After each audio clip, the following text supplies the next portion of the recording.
Welcome to another self-isolation reading vlog. I hope you are all doing well wherever you are in the world. I was just filming book reviews and I thought I would start my reading vlog as well. I have been reading Marriage by Susan Ferrier for the Jane Austen July Readathon. I am currently on page number 313. This book is 550 pages long. So the book is about two generations of women, and now I have started part 2, which is about Lady Juliana's daughters, Adelaide and Mary. Mary was brought up in Scotland and Adelaide was brought up in England. So we are seeing the contrast between the two sisters and how differently they have both been brought up. There is a lot of moral talk, meaning that Susan Ferrier is talking about how a Christian needs to behave, how they need to respect their elders and be patient. I did start watching Lost in Austen and the film Persuasion. After finishing The Brothers Karamazov, I was in a book slump. I was just still bathing in the awesomeness of that book. So after a few days, I decided to start reading the Iliad by Homer. I haven't read any ancient literature before, and I went into this book pretty much without knowing anything about it. But for anyone who wants to start reading, I do have a few pointers. I would recommend getting a good translation. The Iliad was originally written in ancient Greek, so there are a lot of translations for the Iliad in English, French, German, you name it, so you can pick whichever language you are comfortable reading. I obviously started reading this in English. So since it is an epic poem, there are a lot of translations available for this book. Some of the translations are in the form of a poem and others are in the form of prose. So you need to make sure which is more preferable to you. Do you like reading poetry or do you like reading prose? I bought the Collins Classics edition without having any clue about all of this. This translation is in the form of verse, meaning in the form of a poem. So this is 600 pages of poetry. So I'm currently on page number 82.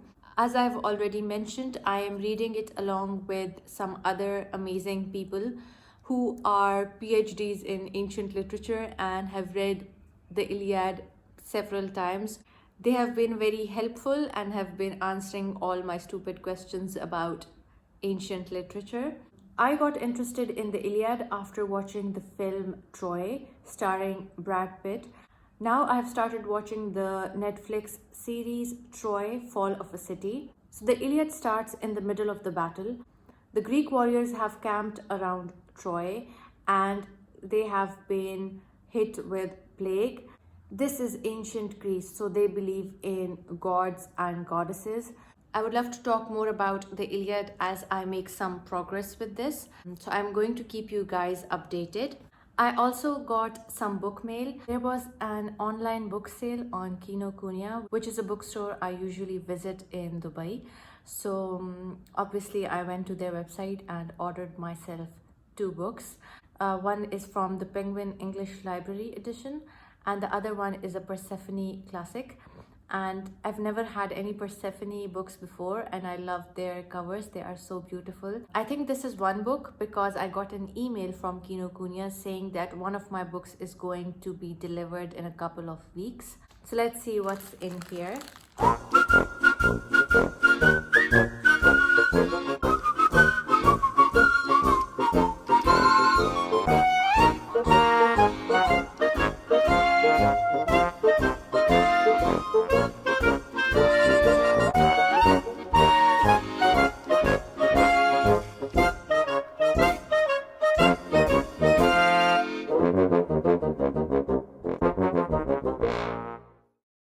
I asked them to gift wrap this for me.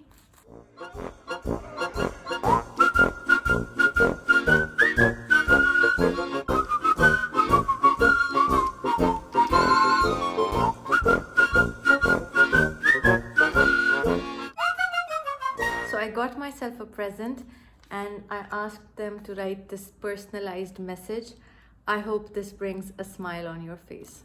I thought maybe they will send the Penguin English Library edition first.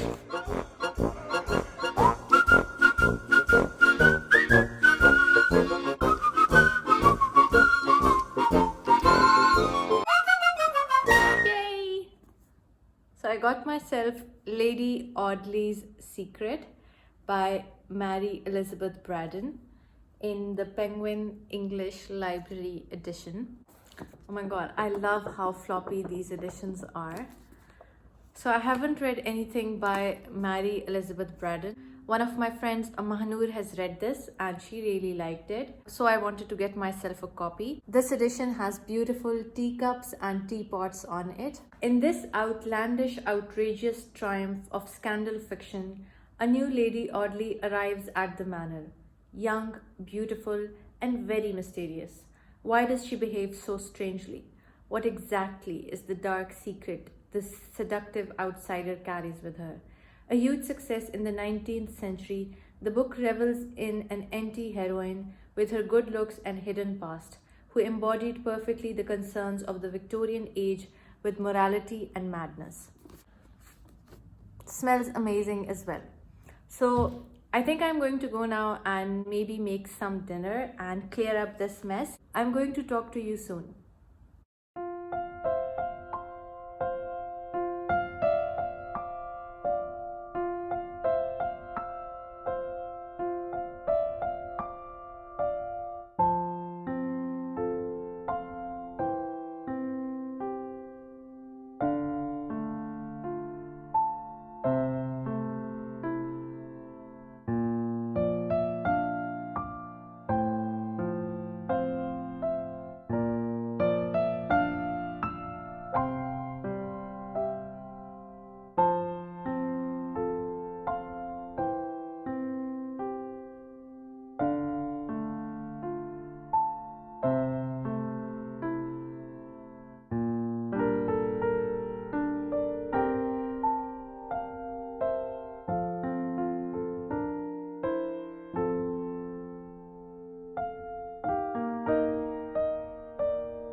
guys, I thought I would do a quick reading update. I did not read a lot in the last week or so. I visited a bookshop. I was searching for an edition of Lady Susan, the Watson and Son edition from the Arcturus publishers, but I was not able to find one. I just roamed around the bookshop searching for some other fun books, but nothing new caught my eye, so I did not end up buying anything. I just browsed for fun.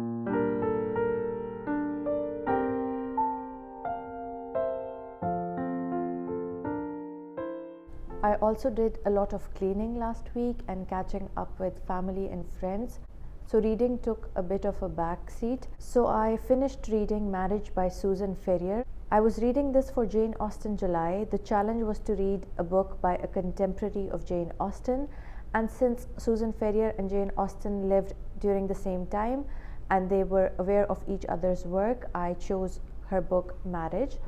I was not sure whether I wanted to give this book a 3-star or a 4-star.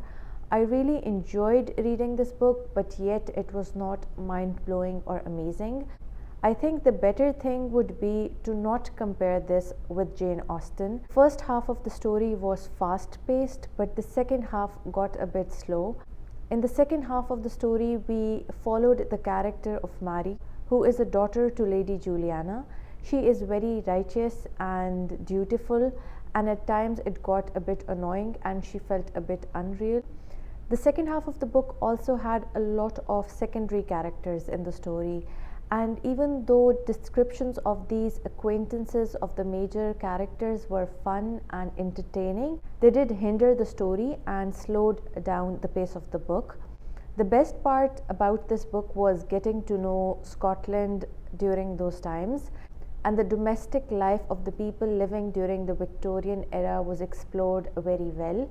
The domestic details are something which we do not see a lot of in Jane Austen's work, while Susan Ferrier had an upper hand in that aspect. I also feel like Jane Austen has better structured novels, while this story felt a bit scattered. But again, there's no point in comparing these two writers, because even though they were both writing during the same times, their writing styles are very different, and I can see why she was more popular than Jane Austen. I think it's more popular because there is a lot of comical aspect to the characters, and there are genuine laugh out loud moments in this book. The second reason would be because there is a lot of moral pep talk. So even though the characters behave badly, but it is followed by how the situation could have been done properly. All in all, it was a fun, easy, light-hearted book, and I'm glad that I read it. After finishing Marriage, I started reading Mansfield Park by Jane Austen. I am reading this from the Wordsworth Classics edition. I have watched the film adaptation of Mansfield Park, but I think it was more than 3 years ago and I have forgotten the details of the story. I am currently on page number 56. Once I started reading the book, I realized that the font in this Wordsworth Classics edition is very, very small, and I usually do not have any problem with smaller fonts, but this one was a bit too small even for me. So I downloaded an ebook and now I'm reading it on my phone. But I do come back to the physical copy to highlight some good parts and for the awesome illustrations which this edition has. So far, I am enjoying Mansfield Park and there's nothing bad about it I can think of at the top of my head. I'm going to continue reading this. I also started reading the Iliad by Homer, as I have mentioned previously, but I haven't made a lot of progress. I'm watching the Netflix series Troy, Fall of a City alongside this book. I haven't continued reading the Iliad since I last did a reading update. I think I'm going to go now and do that. I feel like I have been so busy with house chores and cooking, I barely got any time to read.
There's a Facebook page called Literary Pearls and they post all things related to literature.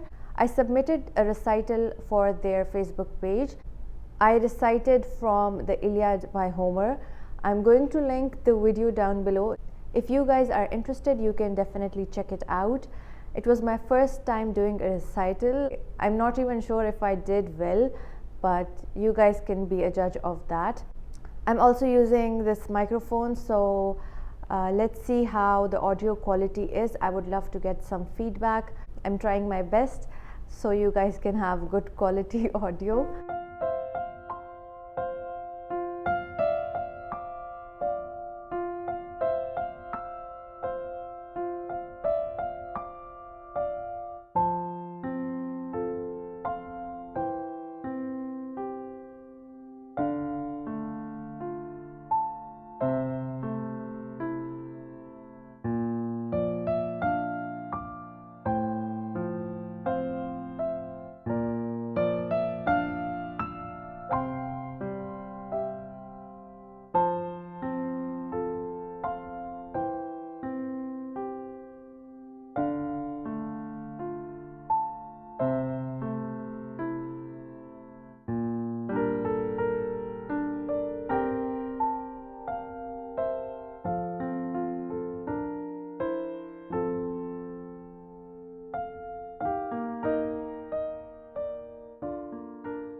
So the reading rush started yesterday and I have been planning to join in because they have a lot of challenges which fit the books I am currently reading. So I decided not to make a separate TBR video for the reading rush and just put it inside this vlog. I'm going to link the channel for the reading rush down below. They have a video explaining these challenges and you guys can definitely check it out and also participate.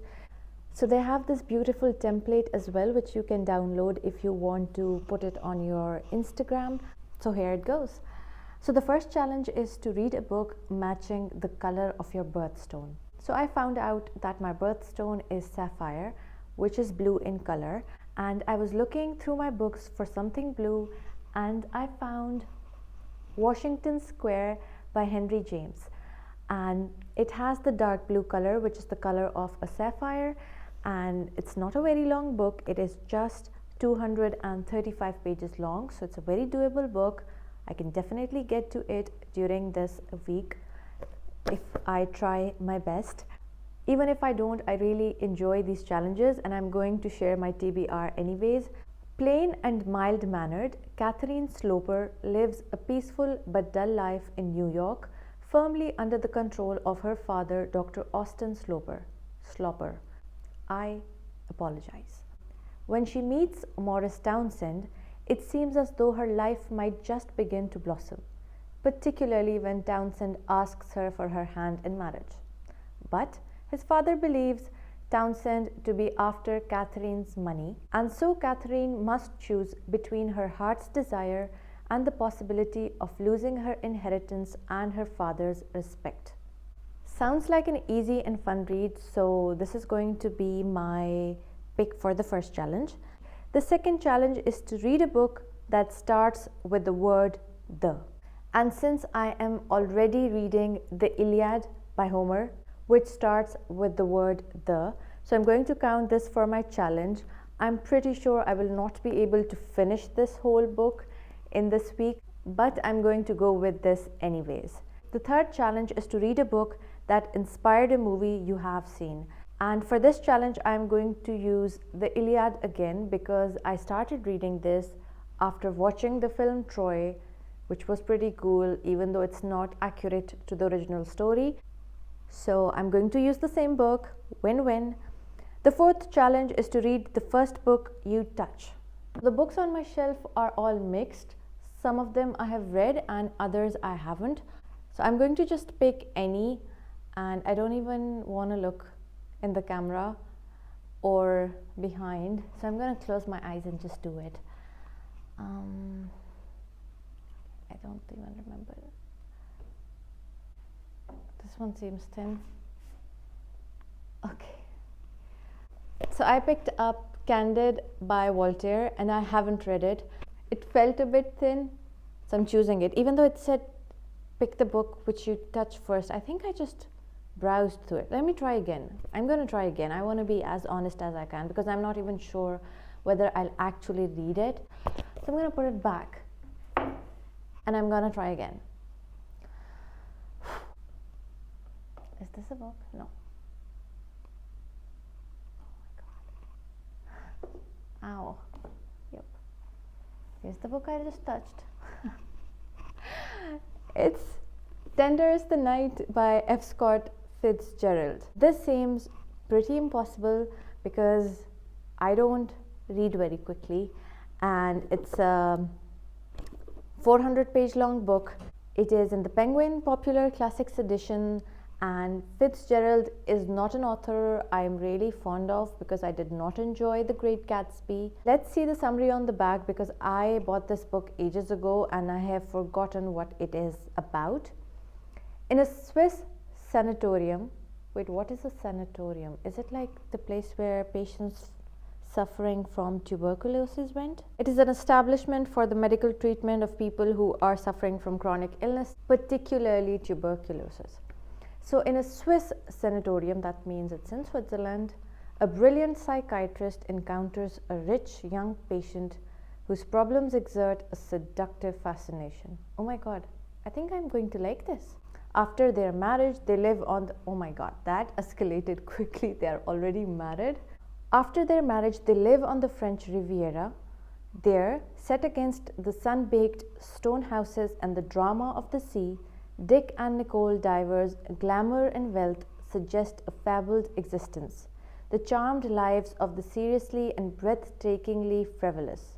This is why I don't like his books, because they are about these charming lives of people who are like doing basically nothing and just spending all the money, which just doesn't sound like a lot of fun to me. It is to the theme of money, its corruption and destructive power that F. Scott Fitzgerald returns in this, his most tantalizing and ambitious novel. The story of Dick and Nicole's disintegrating marriage and spoiled promise reflects Fitzgerald's own dive into drink and despair and of course, the insanity that so cruelly dogged his wife Zelda. Okay, so that's the third book. The fifth challenge is to read a book completely not in your house. I guess I could read one of these books outside, but it is extremely hot in the United Arab Emirates right now. I went outside for a walk and I came back with a headache because it was extremely hot. But I could try and read this in our balcony. The sixth challenge is to read a genre that scares you or your least read genre. And I think the Iliad counts for this as well, because I am scared of ancient literature and I am stepping out of my comfort zone. And the seventh challenge is to read a book that takes place on a different continent than yours. This takes place in Europe. This takes place in New York, so that's North America. This takes place in Troy, which is in Europe as well.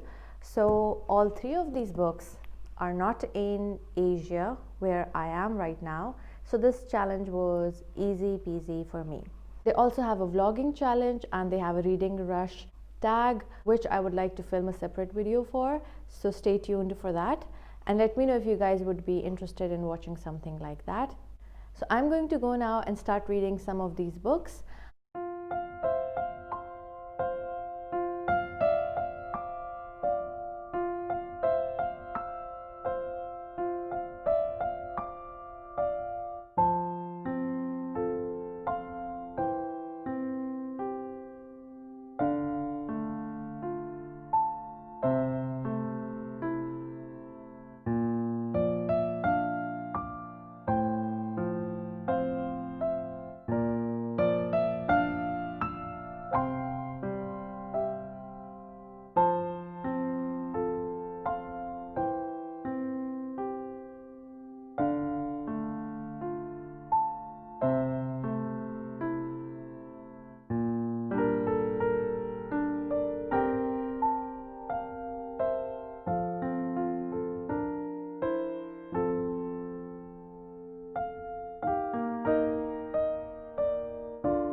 hope you guys enjoyed watching this vlog. I'm going to end it now. I think self-isolation is kind of over. We're all acting responsibly and socially distancing from each other even when leaving our houses. So I will try and continue these reading vlogs even if they are not self-isolation reading vlogs. I would also like to say welcome to all the new subscribers. This community is growing every single day, and it brings me great pleasure to know that you all are interested in what I have to say about books, and I'm going to try and keep doing this. I think that's all I have to say for now. I'll see you all in my next reading vlog if there is any, and till then, bye bye.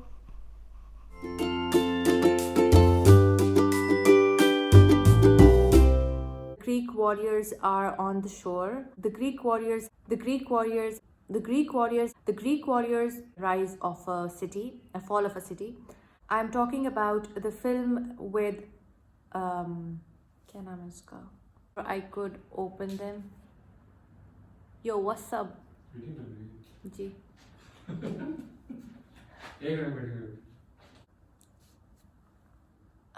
Too bright.